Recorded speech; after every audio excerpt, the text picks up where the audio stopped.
نہ سمجھو، وہ تو حقیقت میں زندہ ہیں، اپنے رب کے پاس سے رزق پا رہے ہیں، جو کچھ اللہ نے اپنے فضل سے انہیں دیا ہے اس پر وہ خوش و خرم ہیں۔ یہ آیت مبارکہ خاص طور سے غزوہ احد کے شہید صحابی کے خواہش کے مطابق اللہ تعالیٰ نے نازل فرمائی، جو کہ جنگ احد میں شہادت پائے تھے، اور اس وقت اللہ تعالیٰ نے راست آپ سے کلام فرمایا۔ رسول کریم صلی اللہ علیہ وسلم نے ان کے صاحبزادے سے کہا، جو کہ حضرت جابر ہیں، ان سے اللہ تعالیٰ نے کہا کہ حضرت جابر ایک مرتبہ رسول کریم صلی اللہ علیہ وسلم کے سامنے کچھ خستہ حالت میں نظر آیا، تو آپ نے دریافت فرمایا کہ جابر کیا وجہ ہے کہ اس طریقے سے کیوں؟ تو آپ نے بتایا کہ یا رسول اللہ، میرے والد محترم کا بہت زیادہ ذمہ داری میرے سر آ گئی ہیں، ان کا بہت زیادہ قرضہ بھی ہے اور بہنوں کی ذمہ داری مجھ پر ہے۔ تو رسول اللہ صلی اللہ علیہ وسلم نے فرمایا کہ اے جابر، میں تمہیں ایک خوشخبری نہ سناؤں؟ تو آپ نے فرمایا ضرور یا رسول اللہ۔ تو آپ نے بتایا صلی اللہ علیہ وسلم نے کہ اللہ تعالیٰ نے کسی سے بے پردہ کلام نہیں فرماتا، لیکن اس نے تمہارے باپ سے بالمشافہ گفتگو کی ہے۔ تو اللہ تعالیٰ نے آپ سے یہ پوچھا کہ تمہاری کیا تمنا ہے، بیان کریں۔ تو آپ نے کہا کہ باری تعالیٰ، ایک بار پھر مجھے زندگی عطا فرما تاکہ میں تیری راہ میں اسی طرح لڑتا ہوا شہید ہو جاؤں۔ اللہ تعالیٰ نے فرمایا، جو ایک بار دنیا سے آتا ہے واپس نہیں جا سکتا۔ عرض کیا، حضرت جابر رضی اللہ تعالیٰ عنہ کے والد نے عرض کیا کہ مالک، میری نسبت کوئی وحی بھیج دے، یعنی کہ لوگوں کو یہ بتا دیجئے کہ میں یہاں پر کتنا خوش و خرم ہوں، تاکہ لوگ بھی دین کے لیے خدمت کرنے والے بن جائیں، اللہ کی رضا کے لیے رسول کریم صلی اللہ علیہ وسلم کی اطاعت میں اپنا مال، جان، اولاد، اپنی جانوں کو لٹانے والے بن جائیں۔ تو اللہ تعالیٰ آپ کی خواہش کے لیے اللہ تعالیٰ نے یہ وحی نازل فرمائی، جو کہ سورہ آل عمران کی 169ویں آیت ہے، جس میں اللہ تعالیٰ نے یہ کہا کہ جو اللہ کی راہ میں قتل ہوئے ہیں انہیں مردہ نہ سمجھو، وہ تو حقیقت میں زندہ ہیں اور اپنے رب کے پاس سے وہ رزق پا رہے ہیں، جو کچھ اللہ نے اپنے فضل سے انہیں دیا ہے اس پر وہ خوش و خرم ہیں۔ یہ آیت مبارکہ ہے۔ اس سے ہٹ کر سورۃ آل عمران میں تقریباً 60 ایسی آیتیں آئی ہیں جو غزوہ احد کی نقشے ہمارے سامنے لاتی ہے۔ اللہ کا کلام جو کہ قیامت تک کے رہنے والا ہے، اس میں یہ بات محفوظ ہے۔ تو ہم کو ضرور یہ چاہیے کہ اس مبارک غزوے کے بارے میں ہم بھی تفصیلات سے یا سیدھا تھوڑے تفصیلات صحیح ہم اس سے واقف ہوں اور نئی نسلوں کو اس سے آگاہ کرائیں۔ اور ہم یہ دیکھتے ہیں کہ غزوہ احد کے بارے میں احادیث کس طریقے سے آتے ہیں۔ رسول کریم صلی اللہ علیہ وسلم نے فرمایا کہ احد وہ پہاڑ ہے جو ہم سے محبت کرتا ہے اور ہم اس سے محبت کرتے ہیں۔ اور میرے آقا صلی اللہ علیہ وسلم نے فرمایا کہ احد میں ایک دروازہ ایسا ہے جو کہ جنت کا دروازہ ہے۔ رسول کریم صلی اللہ علیہ وسلم نے فرمایا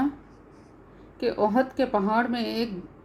دروازہ ایسا ہے جو جنت کے دروازوں میں کا دروازہ ہے۔ اور رسول کریم صلی اللہ علیہ وسلم نے ایک مرتبہ احد کے پہاڑ پر حضرت ابوبکر صدیق، حضرت عثمان، حضرت عمر فاروق اور حضرت عثمان غنی کے ہمراہ آپ احد پہاڑ پر تشریف لے گئے، تو احد پہاڑ خوشی کے مارے جھومنے لگا۔ تو کیوں نہ جھومتا؟ جو رسول اللہ کے رسول سے محبت کرتا ہو، جب اللہ کے رسول کے مبارک قدم اس پر ہوں تو وہ خوشی سے جھومنے لگا۔ مجھ کو یہاں یاد آ رہا ہے براق کا جھومنا، شب معراج کے وقت براق بھی نبی کریم صلی اللہ علیہ وسلم کے سامنے جھومنے لگا تھا، اور حضرت جبرائیل علیہ السلام کے ٹوکنے پر وہ اپنی اصلی کیفیت پر آ گیا تھا۔ یہاں پر بھی احد پہاڑ جھومنے لگا اور ہلنے لگا۔ اس کا پہاڑ کا جھومنا کیا ہے؟ پہاڑ کا ہلنا ہے۔ رسول اللہ صلی اللہ علیہ وسلم نے اپنے قدم مبارک سے اس پر مارا اور کہا کہ اے احد، ٹھہر جا، تجھ پر ایک نبی، ایک صدیق اور 2 شہید سوار ہیں۔ فوراً احد کا پہاڑ اپنی اصلی حالت پر آ گیا۔ تو یہ ہم کو درس دیتا ہے کہ ایک پہاڑ جو کہ پتھر کا ایک بہت بڑا اسٹرکچر ہے، وہ اللہ کے رسول کی اطاعت کرتا ہے اور فوراً اپنے اس جوش کو، اپنی خواہش کو وہ چھوڑ کر رسول کی اطاعت قبول کر لیتا ہے۔ تو کیا ہم کو نہیں چاہیے کہ اپنی خواہشات کو چھوڑ کر رسول اللہ صلی اللہ علیہ وسلم کی اطاعت کو اختیار کریں؟ تو اس طریقے کے احد کے بارے میں اس کی فضیلت آئی ہے احادیث میں۔ اور جیسے کہ آپ لوگ جانتی ہیں کہ رمضان کے مہینے میں غزوہ بدر ہوا تھا، جس میں کہ اللہ تعالیٰ نے مومنین کی مدد فرمائی تھی۔ نہایت بے سر و سامانی کی حالت میں مومن اپنے جان ہتھیلی میں لے کر رسول کریم صلی اللہ علیہ وسلم کی اطاعت میں اپنے آپ کو میدان کارزار میں پیش کیے تھے، اور وہاں پر اللہ تعالیٰ نے ان کے جذبہ ایمان کو اور اطاعت کو جانثاری کو قبول کرتے ہوئے فرشتوں کے ذریعے ان کی مدد کی تھی۔ تو باوجود یہ کہ 313 نہتے اور بے سر و سامان لوگ تھے، اس کے باوجود اللہ تعالیٰ نے ان کو ایک لشکر جرار جو کہ سامنے 1000 کا لشکر تھا کفار اور مشرکین کا، اس پر اللہ تعالیٰ نے فتح نصیب کی، اور اس وقت قریش کے کئی نامور سردار مسلمانوں کے ہاتھوں مارے گئے تھے۔ تو یہ ان کے لیے ایک بہت بڑی چوٹ تھی، کافر کے لیے، مشرکین کے لیے جو اہل مکہ تھے اس وقت۔ تو ان کو ایک بدلے کا ایک انتقام کی اور جذبہ تھا جو ان کے سینوں میں موزن تھا کہ کس طریقے سے ہمارے سرداروں کی، ہمارے عزیزوں کا جو وہاں پر قتال ہوا ہے اس سے ہم کس طریقے سے ان کا بدلہ لیں۔ تاریخ میں تو ہم یہ دیکھتے ہیں کہ اس وقت وہاں کی قوم میں انتقام کی آگ بہت ہوا کرتی تھی، تو یہاں پر ان کے پاس تو بدرج اتم موجود تھا کیونکہ وہ اسلام سے بہراور بھی نہیں ہوئے تھے۔ تو بہرحال یہ سازشوں میں رہے، کوشش میں رہے کہ کس طریقے سے ہم مسلمانوں کے ساتھ اس کا انتقام لیں۔ چنانچہ یہ لوگ ایک مرتبہ مکے میں جو کہ بڑے بڑے سردار تھے قریش کے، ایک جگہ جمع ہوئے اور تدبیر کرنے لگے کہ کس طریقے سے ہم مسلمانوں سے اس کا بدلہ لیں، اور اس کی مشاورت کے لیے وہ ابو سفیان کے پاس چلے گئے۔ سب مل کر ابو سفیان کے پاس گئے اور ابو سفیان سے یہ کہنے لگے کہ ابھی تمہارے پاس جو قافلہ تجارت کر کر آیا ہے اس سے تم نے کافی نفع پایا ہے، اور اس نفع کا جو پیسہ تمہارے پاس ہے اس کو ہم مسلمانوں کے ساتھ لڑنے کے لیے استعمال کریں گے، تم اس کے لیے راضی ہو جاؤ۔ تو ابو سفیان نے کہا کہ اس سے بہتر کیا بات ہے، میں راضی ہوں، اپنا پورا منافع، اس وقت جو منافع بہت اس نے کمایا تھا،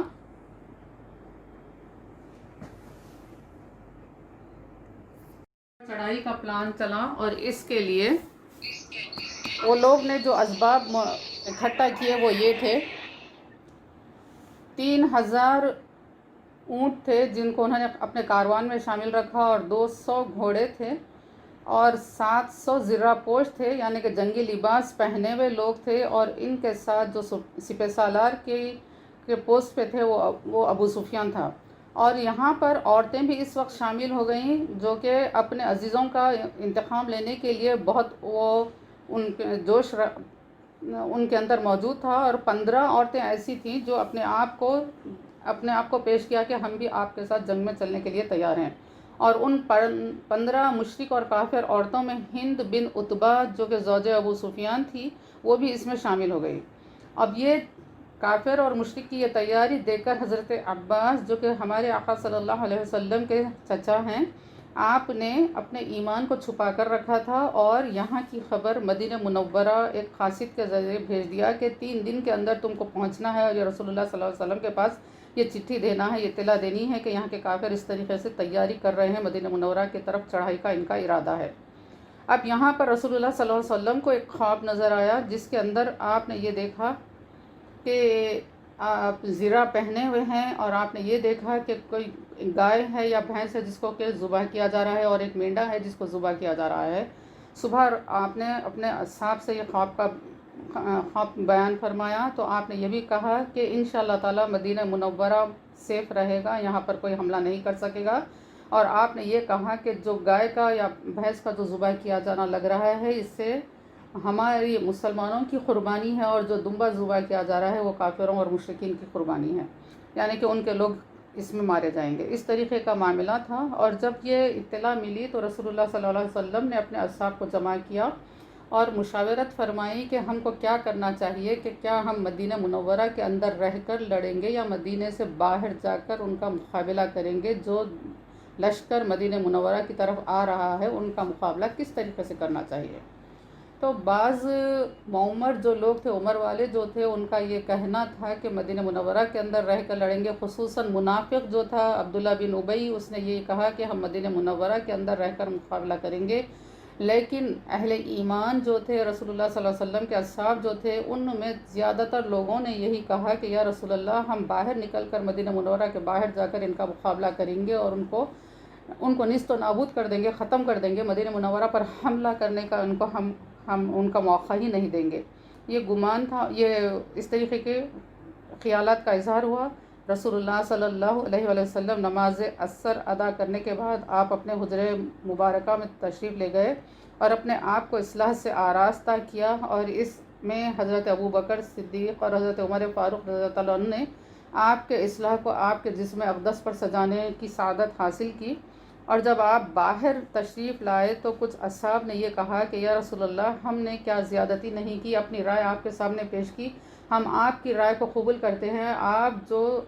بہتر جانیں اس پر ہم عمل کرنے کے لیے تیار ہیں، ہم اپنے جذبات میں ہم نے اپنا اظہار کیا تھا خیال کا۔ تو رسول اللہ صلی اللہ علیہ وسلم نے فرمایا کہ ایک نبی کے لیے یہ زیبا نہیں دیتا کہ وہ جنگ کے لباس پہن لے اور ہتھیار اٹھا لے اور اس کے بعد اس کو بغیر جنگ کیے کہ اس کو نکال دے۔ چنانچہ اب یہاں سے مسلمانوں کا قافلہ بھی تیار کیا جا رہا تھا، اتنے میں ایک انصاری صحابی حضرت مالک بن عمر کا جنازہ آیا، جس کو رسول اللہ صلی اللہ علیہ وسلم نے نماز پڑھائی اور 1000 مجاہدین کو کوچ کرنے کا حکم فرمایا، جن میں سے تھوڑے سوار تھے اور اوس و خزرج کا الگ الگ علم بردار تھے، اور حضرت مصعب بن عمیر کو تمام لشکر کا علم بردار ٹھہرایا گیا۔ حضرت مصعب بن عمیر وہ صحابی رسول ہیں جن کو سب سے پہلے مبلغ ہونے کا شرف حاصل ہوا، جن کو مدینہ منورہ پہنچ کر سب سے پہلے اسلام کی تبلیغ اور تعلیم دینے کی سعادت حاصل ہوئی، وہ حضرت مصعب بن عمیر ہیں۔ یہ وہ مصعب بن عمیر ہیں جو اسلام میں داخل ہونے سے پہلے شہزادوں کی طرح کی زندگی گزارا کرتے تھے۔ آپ بہت مالدار اور متمول خاندان کے صاحبزادے تھے، اور آپ بہت زیادہ خوبصورت اور حسن و جمال کے مالک تھے، اور آپ کا لباس پہننے کا اور عطر اور جوتے وغیرہ پہننے کا ایسا رجحان تھا کہ مکے میں آپ کی برابری کوئی نہیں کرتا تھا۔ اور آپ کہا جاتا ہے کتابوں میں یہ ہے کہ آپ جس گلی سے گزرتے تھے وہ گلی مہک جاتی تھی، اور لوگ پھر دوسرے جو وہاں سے گزرتے تھے تو یہ پہچان لیتے تھے کہ یہاں سے مصعب گزرے ہیں۔ تو اس طریقے کی زندگی گزارنے کے عادی حضرت مصعب بن عمیر رہے ہیں اسلام لانے سے پہلے۔ لیکن جب آپ اسلام میں داخل ہو جاتے ہیں، رسول اللہ صلی اللہ علیہ وسلم کی غلامی کو قبول کر لیتے ہیں، تو پھر اسی طریقے کی طرز زندگی آپ کی نہ رہی۔ آپ نے اپنے آپ کو پوری طریقے سے تبدیل کر لیا، اور یہی ایمان والوں کی علامت اور نشانی ہے کہ وہ ایمان لانے کے بعد اپنے آپ کو تبدیل کر لیتے ہیں، اپنی خواہشات کے وہ علمبردار نہیں رہتے بلکہ سنتوں کے علمبردار بنتے ہیں، اسلام کے علمبردار ہوتے ہیں۔ یہی مصلحت ہوگی، میرے آقا صلی اللہ علیہ وسلم نے آپ کو اسلام کا پرچم اٹھانے کی سعادت عطا کی۔ تو اس کے بعد آپ اتنے سادگی میں آ گئے کہ آپ کو اپنے کپڑوں کا ہوش نہیں رہتا تھا، آپ کے کپڑوں پر پیبند رہتے تھے، آپ ننگے پیر چلا کرتے تھے، اور آپ بہت زیادہ سادگی کے ساتھ زندگی گزارا کرتے تھے، اور صرف آپ کو جو دھن تھی تو بس دین کی خدمت کی دھن تھی، نبی کریم صلی اللہ علیہ وسلم کی اطاعت کی دھن تھی۔ اللہ تعالیٰ ان مبارک نفوس قدسیہ کے جوتیوں کے صدقے ہم سب کو بھی ایمان کے مکمل ایمان کے ساتھ سادگی کے ساتھ زندگی گزارنے کی سعادت نصیب فرمائے۔ تو اس طریقے سے یہ قافلہ مبارک چل رہا تھا، اور رسول اللہ صلی اللہ علیہ وآلہ وسلم کے رائٹ اینڈ لیفٹ دائیں بازو اور بائیں بازو پر جو صحابہ تھے وہ حضرت سعد بن معاذ اور حضرت سعد بن عبادہ رضی اللہ تعالیٰ عنہم تھے، اور پھر حضرت علی کرم اللہ وجہ مڈل آف دا لشکر میں تھے۔ اس طریقے سے یہ قافلہ چل رہا تھا، اور جب رسول اللہ صلی اللہ علیہ وسلم نے قافلے کا جائزہ لیا تو آپ نے یہ دیکھا کہ کچھ کمسن صحابہ، کچھ لوگ ایسے ہیں جو بہت کمسنی کی حالت میں اس میں شریک ہوئے ہیں، تو لہٰذا 14 کمسن اصحاب کو واپس جانے کا آپ نے حکم فرمایا۔ لیکن اس میں ایک حضرت رافع تھے جو کہ بہت ماہر تیر انداز تھے، تو آپ کو اس لشکر میں شامل کرنے کا طے ہوا۔ جب آپ کو یہ اجازت دی گئی کہ آپ بھی مجاہدین کے ہمراہ غزوہ احد میں شرکت کر سکتے ہیں، تو دوسرے ایک اور کمسن صحابی حضرت سمرہ نے یہ کہا کہ یا رسول اللہ، رافع تو وہ ہیں جن کو میں کشتی کے مقابلے میں پچھاڑ دیتا ہوں، یعنی کہ میں ان سے زیادہ قوت والا ہوں، زور آور ہوں۔ تو رسول اللہ صلی اللہ علیہ وسلم کس طریقے سے اپنے کمسن اصحاب کی بھی دلجوئی فرماتے ہیں، ان کی بات کا لحاظ فرماتے ہیں، آپ ان کو اپنی بات رکھنے کا موقع عنایت فرماتے ہیں کہ وہ دونوں کی کشتی اس وقت کروائی گئی، اور لوگوں نے دیکھا کہ واقعی حضرت سمرہ نے کشتی میں حضرت رافع کو پچھاڑ دیا۔ تو اس طریقے سے وہ اپنے آپ کو اس لشکر میں شامل ہونے کا اہل ثابت کیے، اور یہ 2 کمسن صحابہ کے علاوہ باقی کے تمام کمسن صحابہ کو واپس کر دیا گیا، اور اس مبارک لشکر میں ہمارے مسلم خواتین کی طرف سے 14 خواتین بھی شرکت کی سعادت اس میں حاصل کیے۔ اور پھر حضرت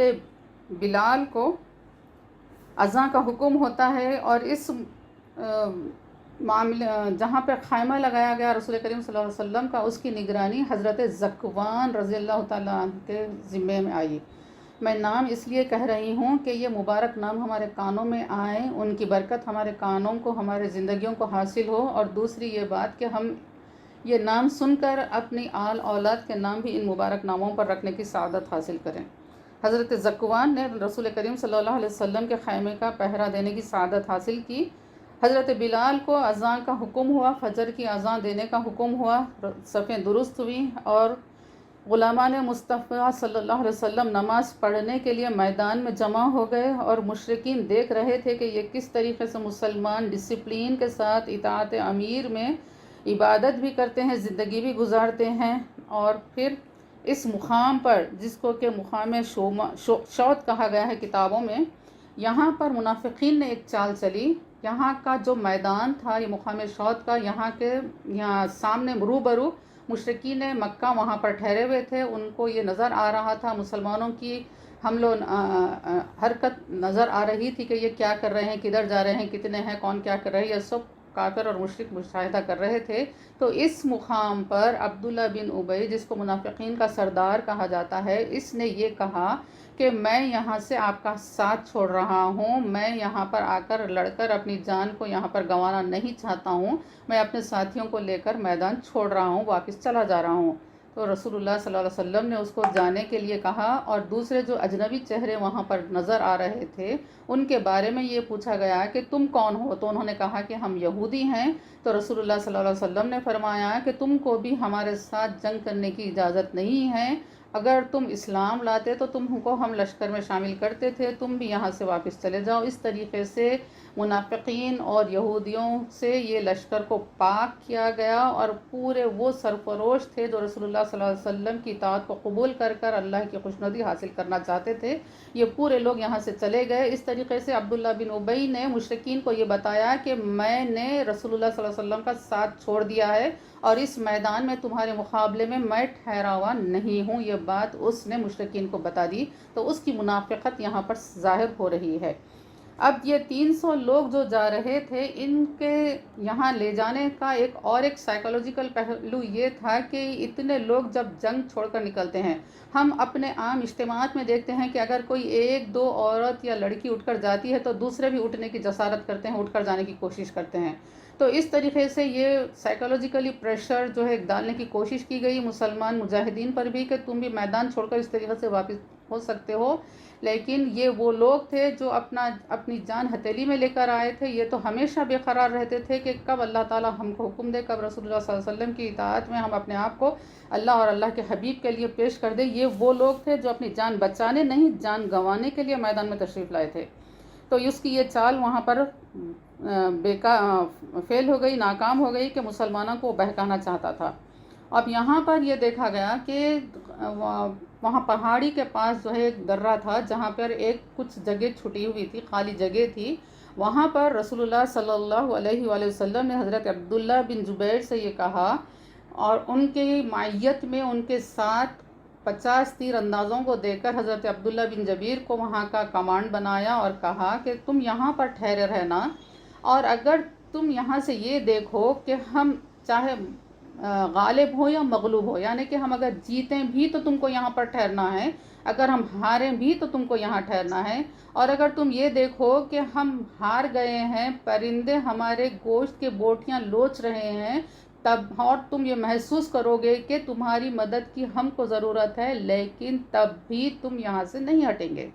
اور تم یہاں سے دشمن کو آنے ہرگز نہیں دیں گے، تم ہماری پیٹھ کی، پشت کی حفاظت کرنا، ادھر سے دشمن کو تم میدان میں آنے سے روکے رکھنا، یہ تمہارا کام ہے۔ اس طریقے سے یہاں پر ان کو متعین کر کر کھڑا کر کر رسول کریم صلی اللہ علیہ وسلم آگے بڑھے، اور جب سورج طلوع ہوا رسول اللہ صلی اللہ علیہ وسلم نے 2 زرہیں آپ زیب تن فرمائیں، اور اپنے مبارک ہاتھ میں آپ نے تلوار لی، اور تلوار لے کر آپ نے اس کو لہراتے ہوئے یہ کہا کہ کون ہے جو اس کا حق ادا کرنا چاہتا ہے؟ تو حضرت زبیر بن عوام جو کہ حواری رسول کہلاتے ہیں آگے بڑھے کہ یا رسول اللہ یہ مجھ کو عنایت کیجیے۔ تو رسول اللہ صلی اللہ علیہ وسلم نے ان کو نظر انداز فرمایا اور پھر اپنے سوال کو دہرایا، کون ہے جو اس کا حق ادا کرے گا؟ حضرت عمر رضی اللہ تعالیٰ عنہ، حضرت علی کرم اللہ وجہ اور دوسرے اصحاب کا ہجوم رسول کریم صلی اللہ علیہ وسلم کی طرف بڑھ گیا کہ یا رسول اللہ، اس خواہش کے ساتھ کہ رسول کریم صلی اللہ علیہ وسلم کی تلوار ان کو مل جائے۔ رسول اللہ صلی اللہ علیہ وآلہ وسلم نے تیسری مرتبہ سوال کو دہرایا کہ کون ہے جو اس کا حق ادا کرے گا؟ حضرت ابو دجانہ سامنے آئے اور دریافت کیے کہ یا رسول اللہ اس کا حق کیا ہے؟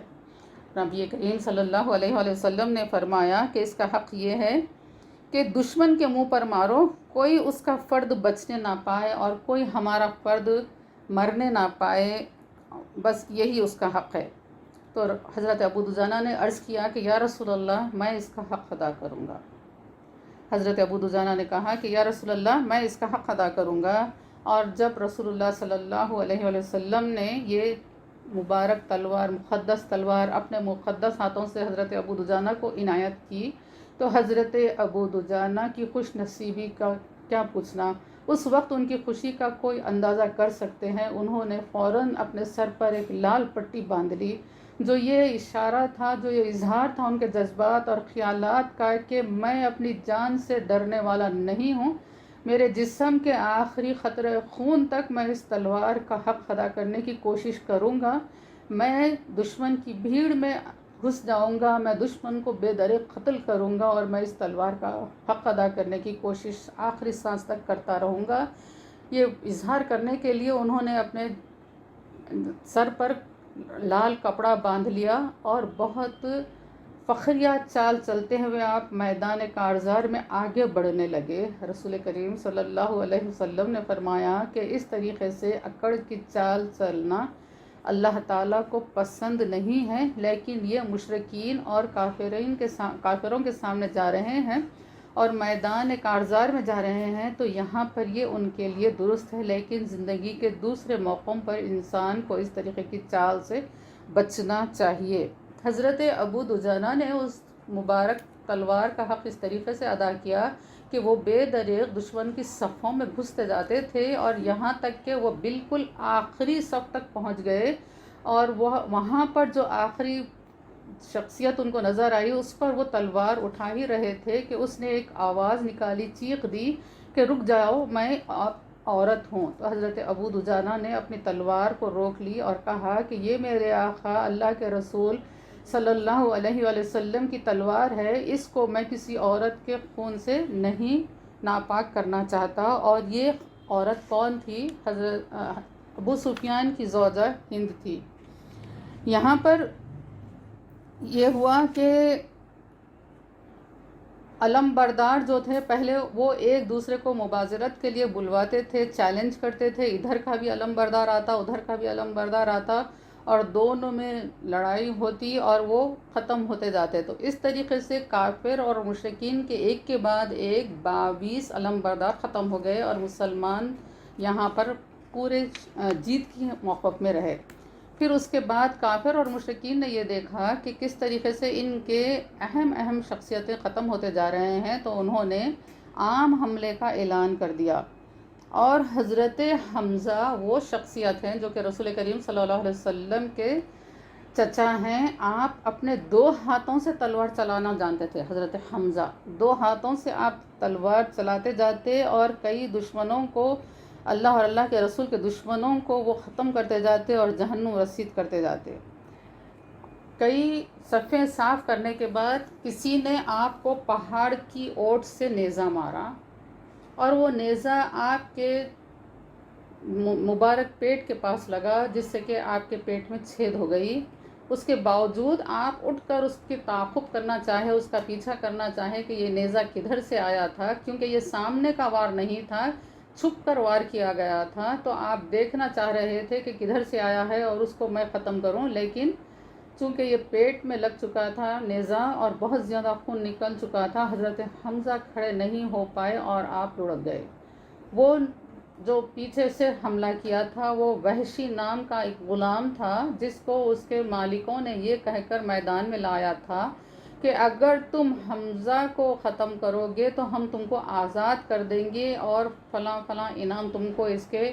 عوض دیا جائے گا۔ تو وہ آزادی کے لیے اور انعام کی لالچ کے لیے وہ اس میدان میں آیا تھا، اور شروع سے اس کا تعاقب حضرت حمزہ رہے، کیونکہ حضرت حمزہ نے بدر میں جس کو قتل کیا تھا وہ اس کا بدلہ لینا چاہتے تھے۔ تو اس طریقے سے حضرت حمزہ کی شہادت ہوئی، آپ میدان میں لیٹ گئے۔ تو وہ وحشی نام کا جو غلام تھا وہ قریب آیا حضرت حمزہ کے، اور آپ کا سینہ مبارک کو، پیٹ کو چاک کر کر آپ کا جگر نکالا اور وہ لے کر ہند کے پاس گیا، جو کہ ابو سفیان کی بیوی تھی۔ جا کر کہا کہ دیکھو میں نے رسول اللہ صلی اللہ علیہ وآلہ وسلم کے چچا کا کام تمام کر دیا ہے، اور یہ ان کا کلیجہ ثبوت کے لیے تمہارے پاس لایا ہوں۔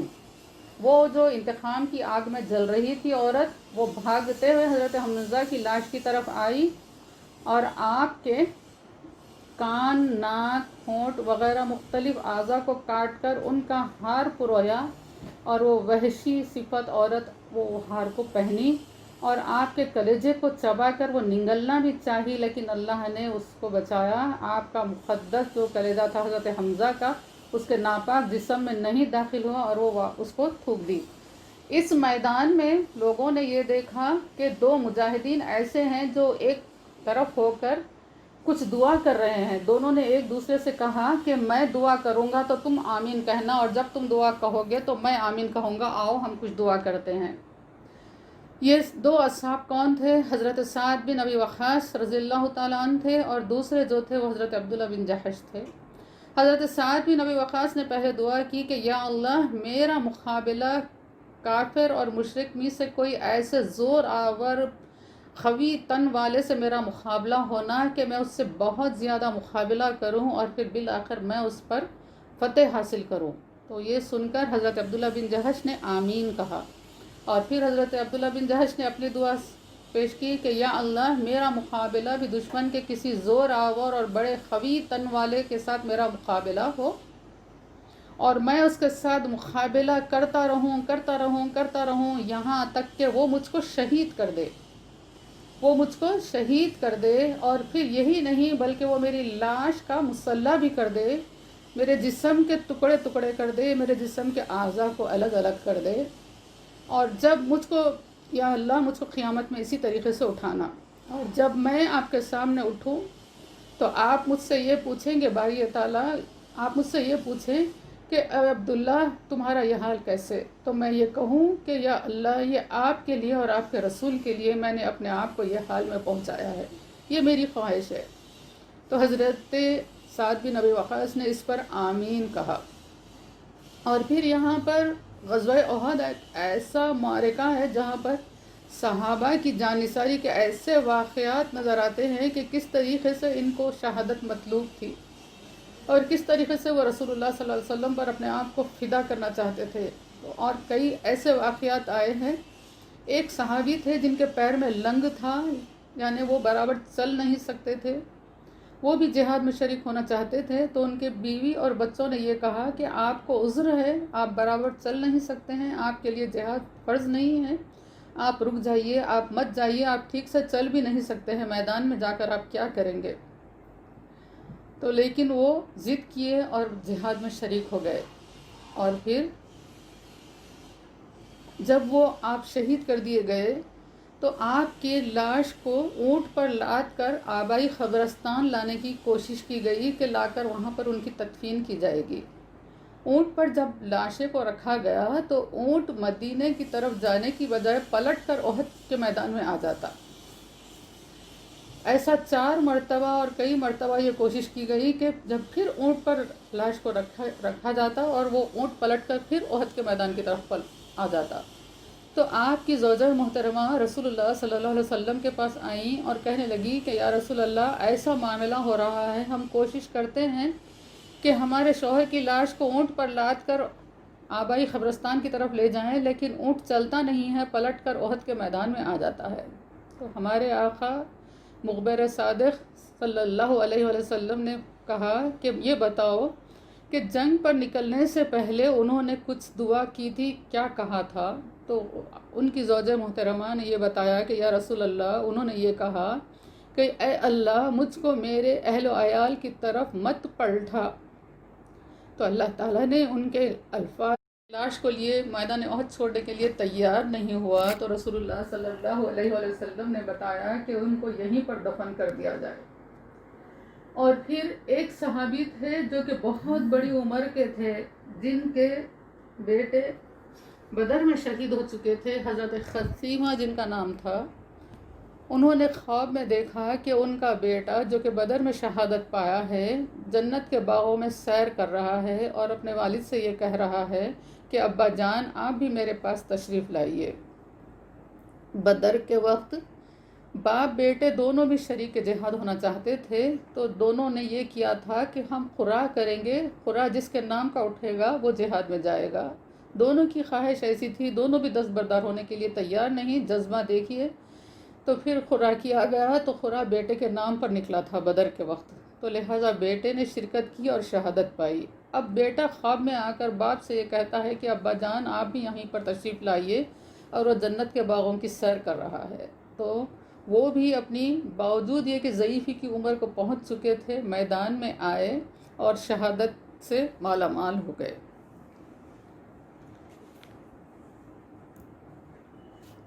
اور یہاں پر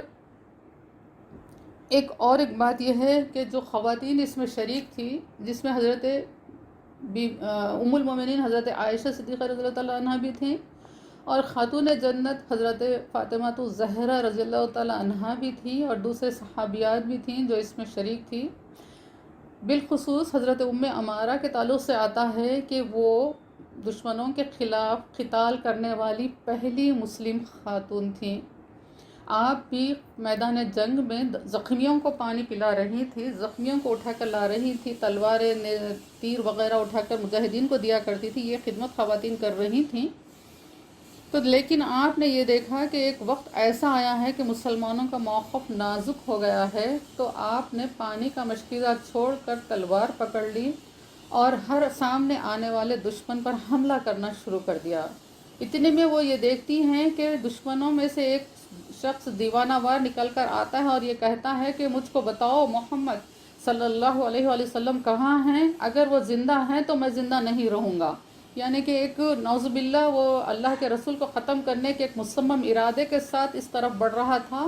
اس چیز کو دیکھ کر حضرت ام عمارہ چونک جاتی ہیں اور وہ فوراً تلوار لے کر مشرکین کی طرف حملے شروع کر دیتی ہیں۔ اسی وجہ سے آپ کے کندھے پر ایک بہت گہرا زخم آیا تھا۔ وہ حضرت عمر فاروق کے زمانے میں بھی یہ بتایا کرتی تھی کہ یہ گہرا زخم جو میرے کندھے پر ہے اسی کی تلوار کی مار کا ہے، اور وہ جو گہرا زخم آیا تھا، آپ سمجھ سکتی ہیں کہ زخم جب گہرا ہوگا تو خون بہت پریشر کے ساتھ نکلے گا اور بہت زیادہ خون نکلے گا، تو بہت زیادہ خون آپ کا نکلا۔ اور رسول اللہ صلی اللہ علیہ وآلہ وسلم نے یہ دیکھا کہ ایک کافر جو کہ تیر چلا رہا تھا حضرت ام عمارہ کی طرف آیا، جس کی وجہ سے آپ کا لباس پھٹ گیا۔ اب جب آپ کا لباس پھٹ گیا آپ کا، تو وہ کافر ہنسنے لگا، اور ہمارے آقا صلی اللہ علیہ وسلم اتنے نازک وقت پر، نازک اہم دن ہے، لیکن آپ کو خواتین کی عزت کا کتنا خیال ہے۔ آپ یہاں پر غور کیجئے کہ جب اس طریقے سے ایک مسلم خاتون کے لباس پر حملہ کیا گیا، ان کا لباس پھٹا اور اس کے اوپر ایک کافر ہنس رہا ہے، تو رسول اللہ صلی اللہ علیہ وسلم نے حضرت سعد سے کہا کہ اے سعد اس کے اوپر حملہ کر، اور آپ نے ان کو تیر دے کر کہا کہ اے سعد اس پر حملہ کر، تجھ پر میرے ماں باپ قربان۔ یہ الفاظ رسول اللہ صلی اللہ علیہ وسلم نے حضرت سعد کو کے لیے کہے۔ کس لیے کہے؟ ایک خاتون کے لیے، خاتون کی عزت کے لیے رسول اللہ صلی اللہ علیہ وسلم نے حضرت سعد سے یہ کہا کہ تم اس پر حملہ آور کرو، تیر پر تیر چلائے جاؤ سعد، تم پر میرے ماں باپ قربان۔ پھر اس کے بعد جب حضرت سعد تیر چلاتے جاتے تو وہ حملہ آور کا بھی لباس پھٹ گیا، تو حضرت سعد کہتے ہیں کہ جب اس کا لباس پھٹ گیا تو میں رسول اللہ صلی اللہ علیہ وسلم کی طرف پلٹ کر دیکھا تو میرے آقا صلی اللہ علیہ وآلہ وسلم آپ مسکرا رہے تھے، گویا کہ آپ یہ اظہار فرما رہے تھے کہ ایک مومنہ کا بدلہ حضرت سعد نے اس کے دشمن سے لے لیا ہے۔ پھر اس کے بعد حضرت سعد وہ صحابی ہے جن کو رسول اللہ صلی اللہ علیہ وسلم کی دعا نے مستجاب دعوات بنا دیا، یعنی اس امر پر اس میدان میں حضرت سعد نے رسول اللہ صلی اللہ علیہ وسلم کے کہنے پر جو کیا، رسول اللہ صلی اللہ علیہ وسلم نے کہا کہ یا اللہ سعد کی دعا کو قبول فرما، تو حضرت سعد مستجاب الدعوات ہو گئے۔ وہ جو بھی دعا کرتے تھے اللہ تعالیٰ ان کی دعا کو قبول فرماتا تھا، اور دوسرے اصحاب حضرت سعد سے بحث اور مباحثہ کرنے سے کتراتے تھے، اور آپ کی اس خصوصیت کی وجہ سے کہ یہ مستجاب الدعوات ہیں، اگر یہ کچھ بدعا دے دیں یا کچھ دعا کر لیں تو پھر یہ ضرور پوری ہوگی، کیونکہ آپ کے لیے رسول اللہ صلی اللہ علیہ وسلم کی دعا ہے۔ اس طریقے سے اس میدان میں سرفروشی اور جان بازی کے کئی واقعات پیش آئے، اور اس کے بعد جو جنگ کے حالات ہوئے وہ کیسے رہے، آگے کے حالات انشاءاللہ تعالی اگلے اتوار کو اللہ تعالیٰ کی فضل اور اللہ تعالیٰ کی عطا کردہ سعادت کی وجہ سے انشاءاللہ تعالی ہم کہیں گے اور سننے کی سعادت حاصل کریں گے۔ جو کچھ ہم سنے ہیں اللہ تعالیٰ اس کو ہماری علم نافع بنا دے اور اس کی مہک ہم کو اپنی زندگیوں میں لانے کی قابل بنا دے۔ ربنا تقبل منا انك انت السميع العليم وتب علينا انك انت التواب الرحيم۔ سبحان ربك رب العزة عما يصفون وسلام على المرسلين والحمد لله رب العالمين۔ الحمد لله